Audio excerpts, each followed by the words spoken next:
हाँ, मैंने कल ये बाल कटवाए हैं, तो वो तो एक रूटीन होती है, हर आदमी कटवा लेते हैं। लेकिन मैंने कल क्यों कटवाए हैं, रोज स्वरूप कटवाए हैं, वो सही बात है। हूँ या ये है, हाँ, ये मैं जरूर कहूँगा कि जो राजनीतिक गोद से उठकर आ गए हैं लोग, उनको अगर आप वो चम्मच दोबारा वैसे ही पकड़ा दोगे तो ये तो गलत बात है ना। आप समझ गए होंगे मेरा इशारा किस ओर है। देश के आज जो हालात है उनका ये आईना है मेरा मुंडवाया हुआ सिर।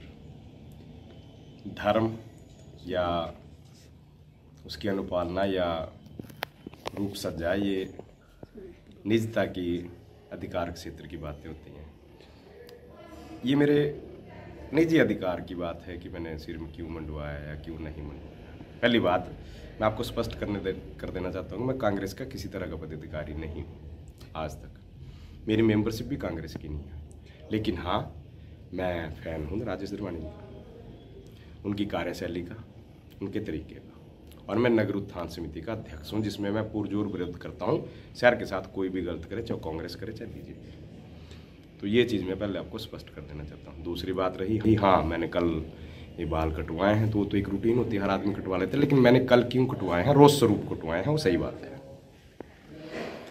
मुझे ये लग रहा है कि कल जो मंत्रिमंडल का चयन हुआ है उसमें एक आदमी जिसकी अनदेखी हुई है, राजेश धर्माणी जी की, वो इस बार चौथी बार चुनाव में प्रस्तुत होकर विधानसभा में गए हैं। इस बार एक बार वो चुनाव हारे हैं, 3 बार वो जीते हुए हैं। तो कितने ही लोग ऐसे होंगे जिन्होंने, वो पूर्व वीरभद्र सरकार में भी CPS फॉरेस्ट थे और उन्होंने सभी सुविधाएं छोड़ दी थी। तो क्या आज सबको ये लगता है, वो देखें जो लोग विधानसभा में आज ये इनको जिनको पद मिला है कैबिनेट रैंक, क्या उनसे सब काबिल ही गए वहाँ? मेरी बात इस रोष बाबत कटवाया गया है। मैं कोई किसी व्यक्ति विशेष से मुझे दिक्कत नहीं, पार्टी से कोई दिक्कत नहीं, लेकिन मैं कह रहा हूँ कि इनके ऊपर उन लोगों को तरजीह दी गई जो काबिल ही नहीं है, ये उस बाबत है। और हाँ, ये मान लिया, मैं ये भी मान रहा हूँ कि शायद इनकी पैरवी या पृष्ठभूमि राजनीतिक नहीं है, इसकी सजा मिल रही है इनको। लेकिन इनका संघर्ष तो कम नहीं है, उसको कम नहीं आंका जा सकता। कुछ लोगों ने तो यहाँ तक भी भविष्यवाणी कर दी थी कि ये जो पिछला चुनाव आ रहे थे भी अब तो इनको टिकट ही नहीं मिलेगा, और ये कुछ ये कह रहे थे कि जीत ही नहीं पाएंगे। तो इन्होंने तो सभी मिथकों को तोड़ दिया है। तो जो मिथकों को तोड़ा है उसके पीछे जो लोग हैं, क्या उन लोगों को सजा नहीं मिल रही है इस बात की? ये उस वजह से बाल कटवाए गए हैं, ये मुंडन उस लिए करवाया गया है। और ये मैं तब तक नहीं रखूँगा जब तक इनको गरिमापूर्ण पद कोई मिलता नहीं है। और ये इसलिए नहीं है कि मैं कोई कांग्रेस का पदाधिकारी हूँ या ये है, हाँ, ये मैं जरूर कहूँगा कि जो राजनीतिक गोद से उठकर आ गए हैं लोग, उनको अगर आप वो चम्मच दोबारा वैसे ही पकड़ा दोगे तो ये तो गलत बात है ना। आप समझ गए होंगे मेरा इशारा किस ओर है। तो कुछ लोगों की तो जितनी अभी शायद राजनीतिक संघर्ष होगा, जितना इनको राजनीति में हो गया टाइम आज तक, यही मैं कहना चाहता हूँ। बाकी तो सभी लोग समझदार हैं। आज की डेट में मैं कहता हूँ कि एक जो दिहाड़ी मजदूर है उसको भी सब पता होता है। ये अलग बात है कि अपना वर्जन नहीं रखता है।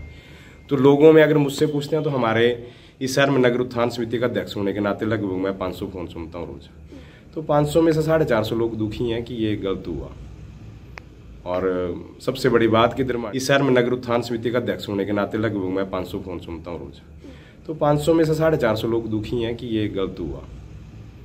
और सबसे बड़ी बात कि धर्माणी जी कभी भी, मुझे पता है वो पार्टी, जब एक बार ये भी अफवाह फैला दी गई कि राजेश धर्माणी जी पार्टी छोड़ रहे हैं, पिछले चुनाव में ये गुफा छोड़ के उन्हें हराया गया था, तो उन्होंने तब नहीं कभी पार्टी छोड़ी। और इस बार देखिए राष्ट्रीय अध्यक्ष जी का गृह जिला है ये, यहाँ 3-1 तो हो ही चुकी थी कांग्रेस, तो ये 4-0 की भी तैयारी हो सकती थी। लेकिन इस हिसाब से आप देखिए ना कि अगर ये जीतने की इनको सजा दी जा रही है तो अच्छी बात है।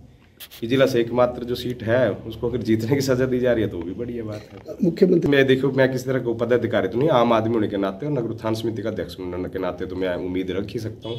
वो लोकतंत्र में सबका अधिकार है, तो मैं भी तो चाहता ही हूँ उसी के रोज स्वरूप पे किया। लेकिन इसको कुछ कहीं जोड़ रहे हैं, कुछ कहीं जोड़ रहे हैं, तो उनको मैं क्लियर कर दूँ कि मेरा इस तरह का कोई राजनीति का एजेंडा नहीं। हाँ, या लगभग एक काबिल आदमी को नीचे लगाया जा रहा है, उसके लिए तो मेरी है बात, वो तो मैं रख ही रहा हूँ।